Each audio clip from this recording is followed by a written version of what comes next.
بسم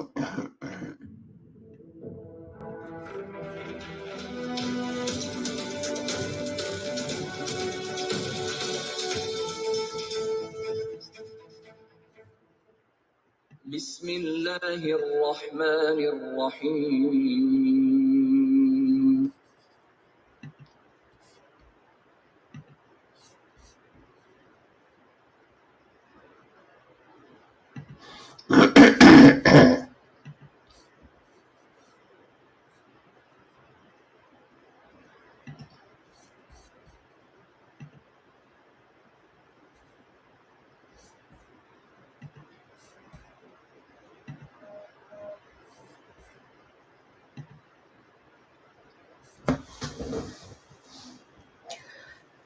السلام علیکم۔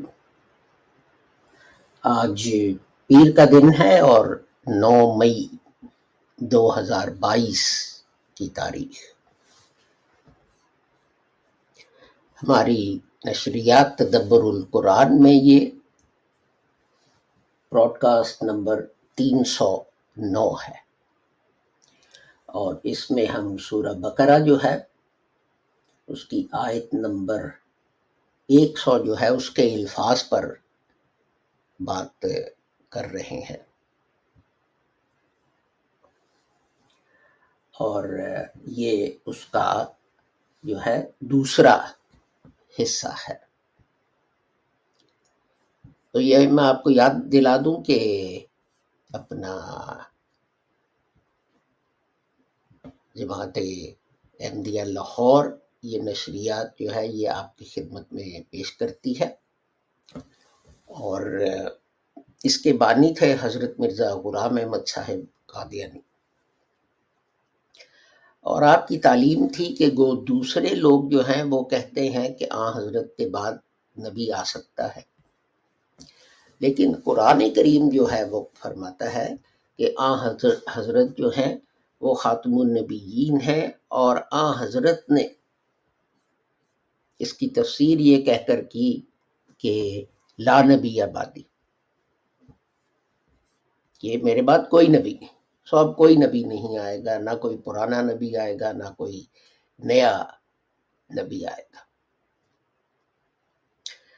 تو حضرت مرزا غلام احمد صاحب جو تھے انہوں نے فرمایا کہ ان کا دعویٰ ہے کہ وہ مجدد ہیں، لیکن ان کی خصوصیت یہ ہے کہ یہ وہ مجدد ہیں جن کی پیشن گوئی حضرت نبی کریم صلی اللہ علیہ وسلم نے یہ کہہ کر کی تھی کہ ایک مسیح آئے گا مسلمانوں کی ہدایت کے لیے، یا ایک مہدی آئے گا مسلمانوں کی ہدایت کے لیے۔ اسی طرح حضرت صاحب نے فرمایا کہ لوگ جو ہیں بڑی جلدی کرتے ہیں کلمہ گو ایک دوسرے کو کافر کہنے کی، لیکن یہ بات بالکل غلط اور نامناسب ہے، اس لیے کہ حضرت نے فرمایا ہے کہ اگر ایک کلمہ گو دوسرے کلمہ گو کو کافر کہے گا تو کفر الٹ کر کہنے والے پر آ کر پڑے گا، تو اس لیے ایک دوسرے کو کافر کہنے سے اجتناب کرنا چاہیے۔ اسی طرح حضرت صاحب نے فرمایا کہ لوگ جو ہیں وہ کہتے ہیں کہ کچھ وحی نبوت قرآن میں شامل ہونے سے رہ گئی ہے، یا وہ احکام جو ہیں خدا تعالیٰ نے منسوخ کر دیے ہیں، تو یہ بات غلط ہے، اس لیے کہ خدا تعالیٰ نے فرمایا کہ اس کو میں نے قرآن کریم کو میں نے نازل کیا ہے اور میں ہی اس کا محافظ ہوں، سو نہ کوئی نسخ ہے نہ کوئی منسوخ ہے، پوری وحی نبوت ہمارے پاس ہے۔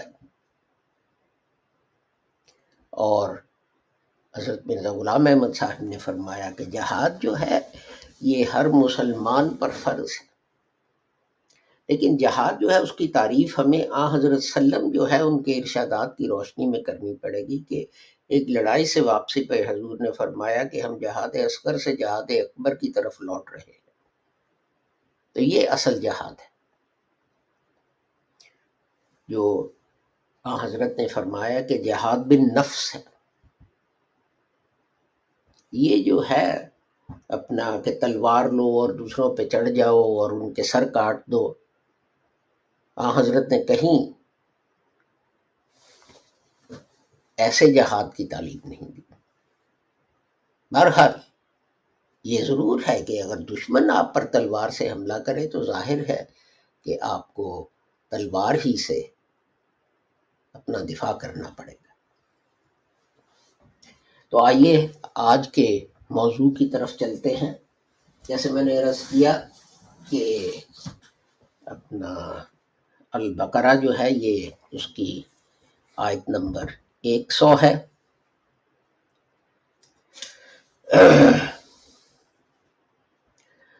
تو فرمایا اعوذ باللہ من الشیطان الرجیم بسم اللہ الرحمن الرحیم وَكُلَّمَا عَاهَدُوا عَهْدًا نَبَذَهُ فَرِيقٌ مِّنْهُمْ بَلْ أَكْثَرُهُمْ لَا يُؤْمِنُونَ۔ اور کیا جب کبھی وہ کوئی عہد باندھتے ہیں انہی کا ایک فریق اسے پھینک دیتا ہے، بلکہ اکثر ان میں سے ایمان نہیں لاتے۔ تو کل ہم نے جو ہے وَكُلَّ مَا عَاهَدُوا جو ہے اس پہ بات کی تھی۔ تو اگلا لفظ جو ہے وہ ہے عَاهَدًا، تو وہ پچھلے لیکچر میں ہم اس پہ بات کر چکے ہیں، تو میں اس کو آج نہیں دہراتا، آگے جہاں کہیں یہ لفظ آیا تو پھر میں دوبارہ اس کو ریپیٹ کروں گا۔ تو آج جن الفاظ پہ ہم غور کریں گے وہ ہے نبذہ اور فریق۔ تو اسی کے ساتھ آئیے میں کمپیوٹر پر جو اپنے نوٹس ہیں ان کی طرف چلتا ہوں۔ تو اس کے لیے مجھے آپ 1 سیکنڈ دیں کہ یہ جو ہے وہ نوٹس میں کر لوں۔ تو پہلا جو ہے لفظ جس پہ ہم نے بات کرنی ہے نبذہ، تو اس کے 2 سیگمنٹس ہیں، یعنی 2 حصے ہیں۔ تو پہلا جو ہے نبذہ جو ورب ہے اور دوسرا ہو جو پروناؤن ہے، اور اس کا مصدر ہے نون با وال، اور یہ قرآن کریم جو ہے یہ اس میں 12 دفعہ آیا ہے، اور اس روٹ کے بنے ہوئے 2 لفظ جو ہیں وہ قرآن شریف میں ہم پاتے ہیں۔ تو ایک تو یہ ہے نبذہ جو 10 دفعہ آیا ہے، تو ٹوٹل جیسے میں نے عرض کیا کہ 12 دفعہ یہ آیا ہے۔ تو اس کا مطلب جو ہے اس کی طرف چلتے ہیں کہ نبذہ کا مطلب یہ ہے کہ کسی چیز کو حقیر، لو ویلیو جسے انگریزی میں کہتے ہیں، اور قابل اعتنا نہ سمجھ کر اسے پھینک دینے کے۔ تو یہ جو ہے قرآن کریم میں سورت نمبر چیپٹر 104 آیت نمبر 4 میں بھی آیا ہے لَيُنبَذَنَّ فِي الْحُطَمَةِ، وہ ضرور حطمہ میں پھینک دیا جائے گا۔ انگریزی میں آپ اسے کہیں گے ڈسکارڈ کرنا، کو پھینک دینا۔ اسی طرح چیپٹر 3 ورس 178 میں ہے فَنَبَذُوهُ وَرَاءَ ظُهُورِهِمْ، تو انہوں نے اس کو پس پشت پھینک دیا، یعنی اس کو کوئی اہمیت نہ دی۔ تو یہ اسی طرح ہے نا، آپ اس کی مثال لینا کہ کوئی آدمی ہے، آپ کے نزدیک اس کی کوئی اہمیت نہیں ہے، اور وہ آپ کو آ کے آپ سے بات کرنا چاہتا ہے اور آپ نہیں کرنا چاہتے، تو آپ کیا کرتے ہیں؟ آپ دوسری طرف منہ کر لیتے ہیں، آپ اس کو پیچھے پھینک دیتے ہیں۔ تو اپنا یہاں جو مطلب ہے وہ یہ ہے کہ ایک گروہ ہے جو ردی کی طرح، بے قدر چیز کی طرح، فضول چیز سمجھ کے، یعنی خدا تعالیٰ کی وحی کو نعوذ باللہ وہ پھینک دیتے ہیں۔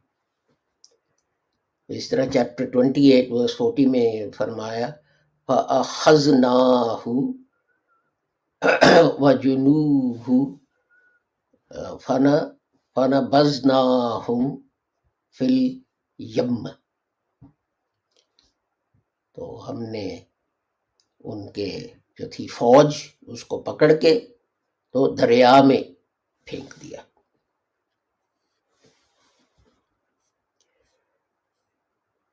تو یہاں آپ دیکھیں گے کہ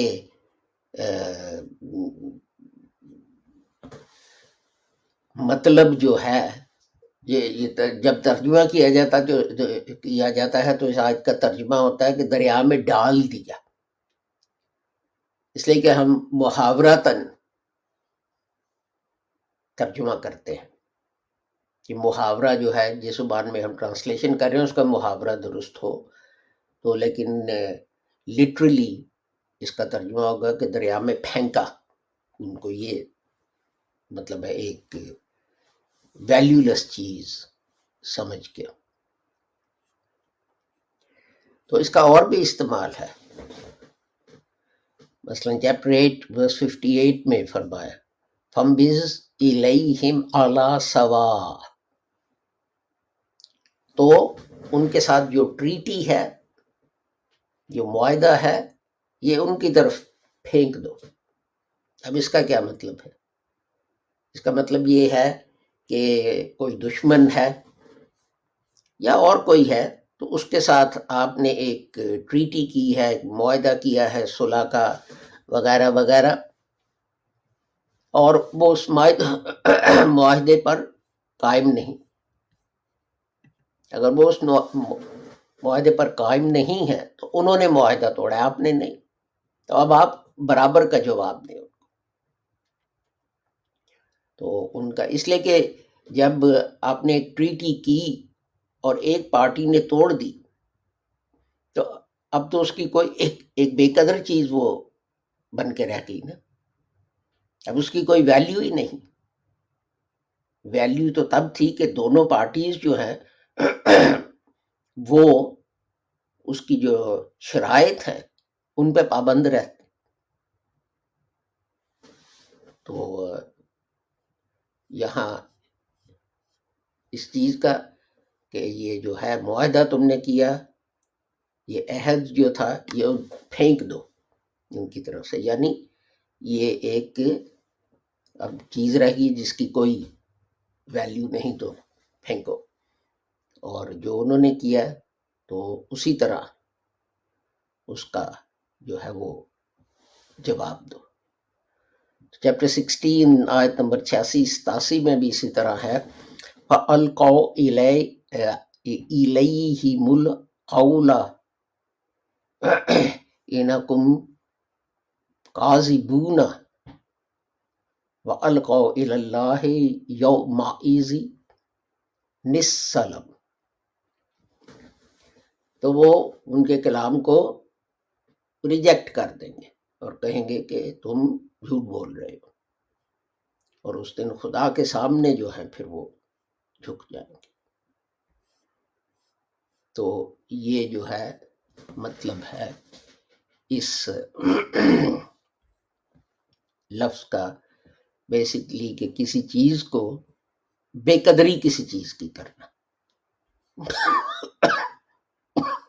بہتر یہ ہے اس کا ایکسپلینیشن کسی چیز کی بے قدری کرنا. اور یہ ہم کرتے ہیں. ہم قرآن جو ہے اس پہ بڑے جو اسے کہا جائے ریشم کے پہنا کے اسے غلاف ہم سب سے ٹاپ پہ رکھ دیتے ہیں، ٹاپ شیلف پہ یا الماری کی ٹاپ پہ، لیکن ہم اس کی بے قدری کرتے ہیں. کس طرح کہ اس کا پیغام جو ہے اس پر ہم غور نہیں کرتے، سمجھتے ہی نہیں کہ اس کا پیغام کیا ہے. اور اگلا لفظ جو ہے وہ ہے فریقن. تو یہ جو ہے اس کا مصدر ہے فا را قاف، اور یہ قرآن کریم میں 72 دفعہ آیا ہے یہ مصدر، اور اس سے 14 جو ہے الفاظ مختلف بنے ہوئے قرآن میں پائے جاتے ہیں. جیسے 33 دفعہ ناؤن فریق، تو باقی جو ہے وہ کم ہے. مثلاً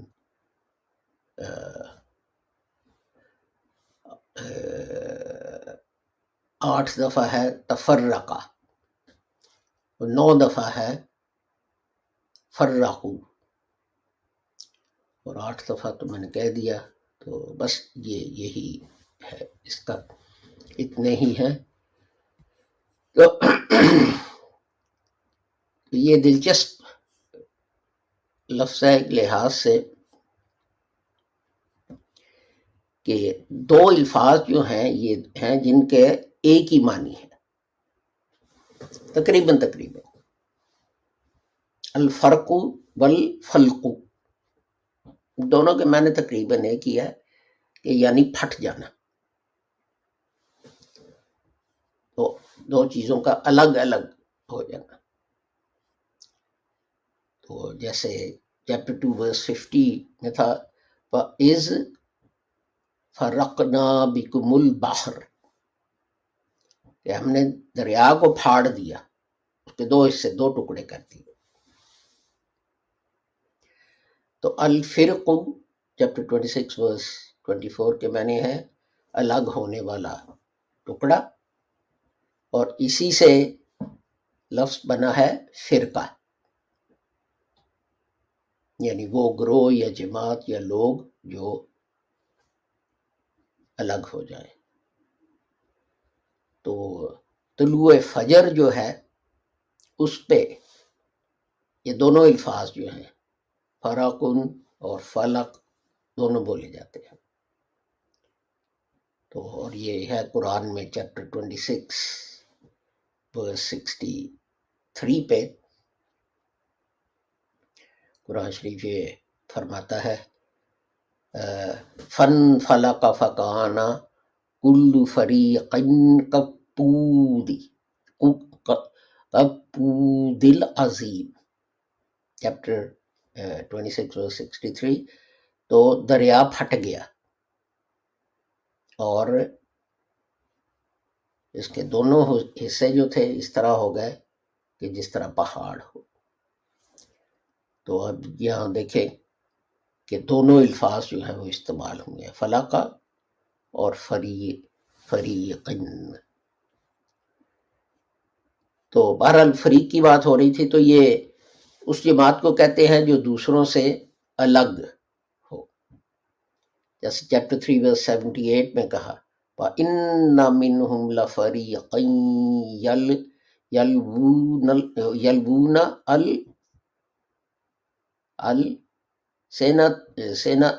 أَلْسِنَتَهُمْ بِالْكِتَابِ، اہل کتاب میں ایسے بھی ہیں کہ کیا کرتے ہیں کہ اپنی کتاب جو ہے تورات اس کو زبان میں مروڑ مروڑ کے پڑھتے ہیں. کیوں؟ اس لیے کہ وہ اپنا چاہتے ہیں کہ اس کا جو ہے مطلب وہ بدل جائے. اب تورات میں پیشن گوئی تھی حضرت کے آنے کی.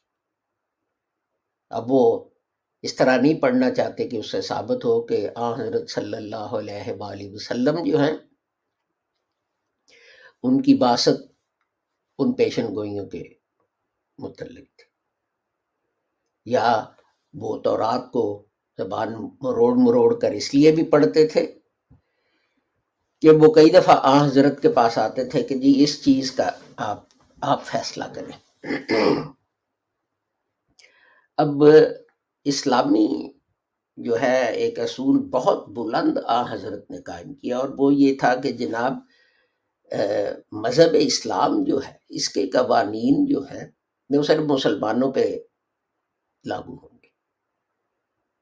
جو یہودیوں ہیں ان پہ یہودیوں کا قانون، جو عیسائی ہیں ان پہ عیسائیوں کا قانون. یہ الگ بات ہے کہ کوئی کہے کہ جناب میرا اسلامی قانون کے متعلق فیصلہ کر دے، اور کئی لوگ ایسے کرتے تھے، ان کو کوئی فائدہ نظر آتا تھا.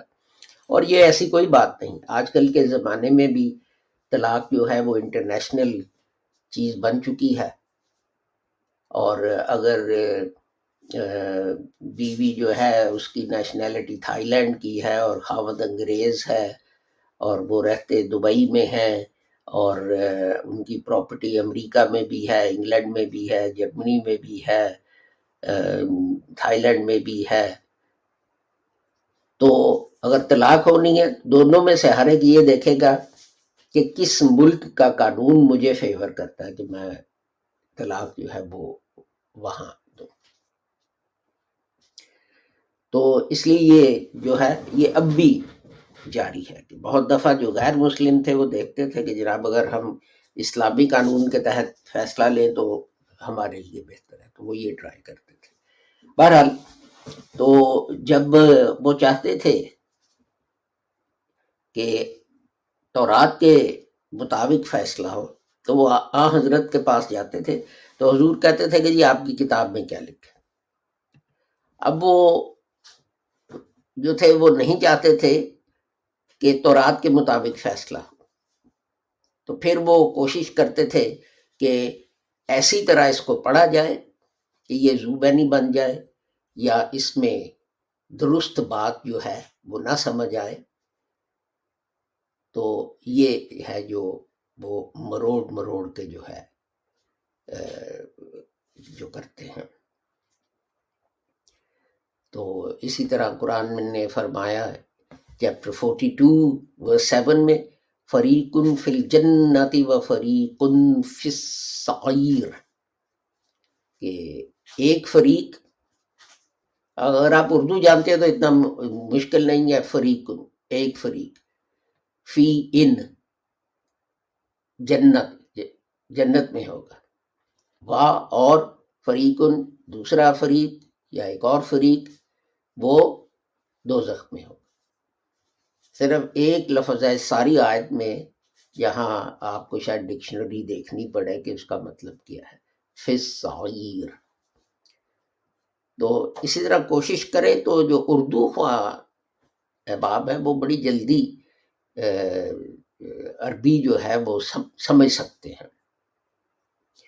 چیپٹر 23 ورس 109 جو ہے اس میں کہا انہو کان فریق من عبادی، میرے بندوں میں ایک گروہ تھا. تو یہ جو ہے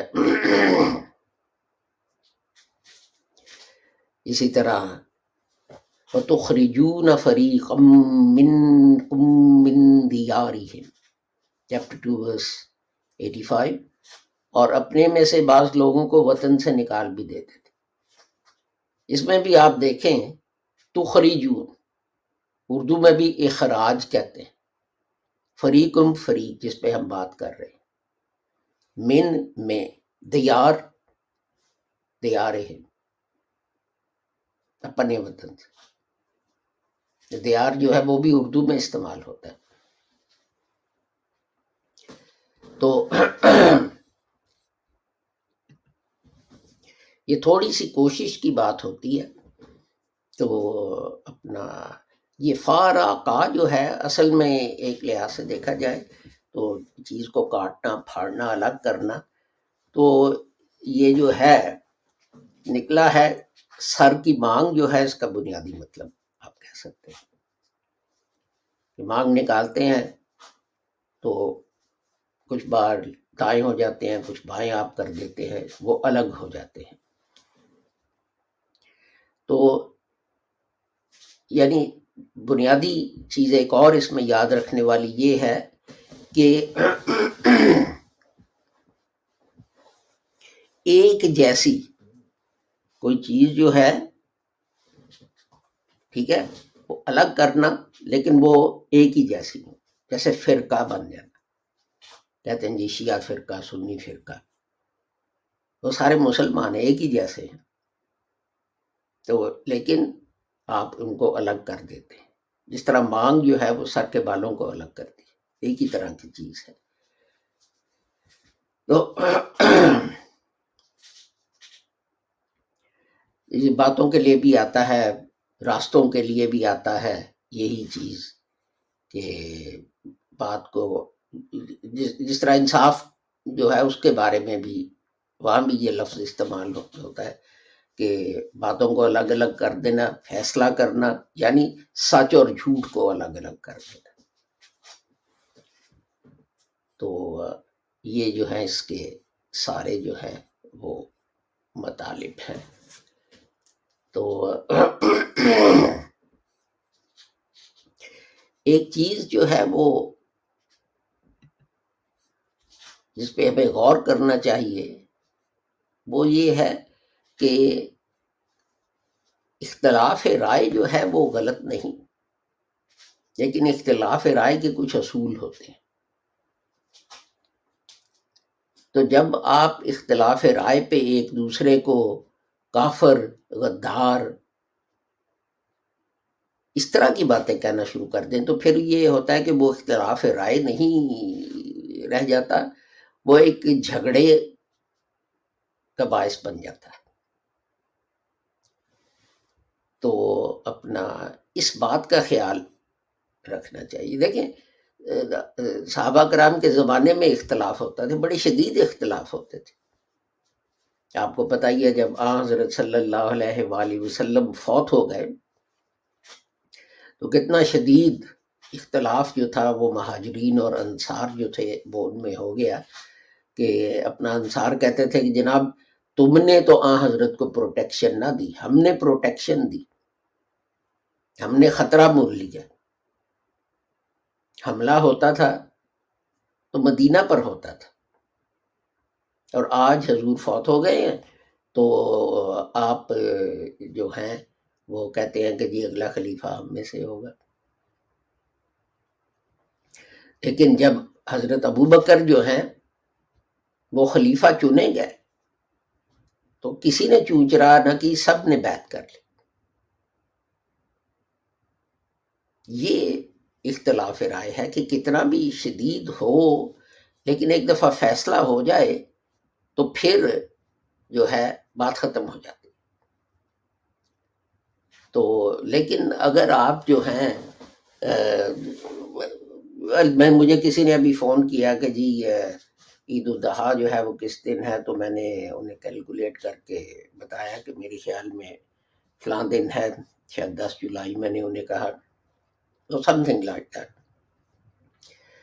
تو وہ کچھ بات چیت ہوتی رہی تو میں نے انہیں کہا کہ جی میں اس طرح کیلکولیٹ کرتا ہوں، تو انہوں نے کچھ اتفاق کیا، کچھ اختلاف کیا اور وغیرہ وغیرہ، ٹھیک ہے نا. تو آخر میں دوستانہ ماحول میں ہم نے ایک دوسرے کو جو ہے وہ خدا حافظ کہا. لیکن اب اگر میں ایک گروپ بنا کے تو ساری دنیا میں ای میلیں بھیجنی شروع کر دوں اور فون کرنا شروع کر دوں، یہ دیکھو جی اپنا فلاں جو ہے اس کو یہ بھی نہیں پتا کہ اپنا عید الفطر گزر جائے تو عید الاضحیٰ کیسے جو ہے وہ کیلکولیٹ کرتے ہیں، اور وہ یہ کر رہا ہے اور وہ کر رہا ہے اور وہ ایسا کر رہا ہے، تو اپنا کسی وجہ سے ہو جاتا ہے عید الاضحیٰ اس دن نہ ہو، کسی اور دن ہو. تو یہ آپ ایک جھگڑے کی بنیاد رکھ رہے ہیں. جو جس بھی جماعت، جس بھی تنظیم، جس بھی آرگنائزیشن میں یہ لوگ ہوں گے وہ ان کی وحدت کو پارا پارا کرتے ہیں. اور یہ چیز مسلمانوں میں جو ہے نا وہ مسنگ ہے کہ جی آپ جو ہے جمہوریت ہے، آپ فیصلہ کریں لیکن ہماری مرضی کا کریں. اگر ہماری مرضی کا کریں گے تو ٹھیک ہے جمہوریت ہے، اگر ہماری مرضی جو ہے اس کے خلاف فیصلہ کریں گے تو پھر جمہوریت نہیں. تو اس چیز نے مسلمانوں کو جو ہے وہ بہت نقصان پہنچایا ہے. اختلاف رائے کیجئے، ضرور کیجئے، لیکن نمبر ون جو ہے رسپیکٹ کے ساتھ، اور نمبر دو یہ کہ اس کے بعد جب ایک فیصلہ ہو جائے تو خوش دلی سے اس فیصلے کو آپ قبول کریں. اگر نہیں کریں گے تو سوائے اس کے کہ پارٹی بازی شروع ہو جائے اور تو کچھ نہیں ہوگا، اور پارٹی بازی سے کسی کو کچھ بھی حاصل نہیں ہوگا. کب ہوا؟ تو اسی کے ساتھ میں آپ سے اجازت چاہوں گا. ابھی تھوڑی دیر میں ہم اسی موضوع کو جو ہے وہ انگریزی میں دہرائیں گے، اس دعا کے ساتھ کہ آپ جو بھی ہیں جہاں بھی ہیں خدا تعالیٰ آپ سب کو اپنے حفظ و امان میں رکھے اور نقصان اور شر سے بچائے. السلام علیکم، خدا حافظ، گڈ بائے.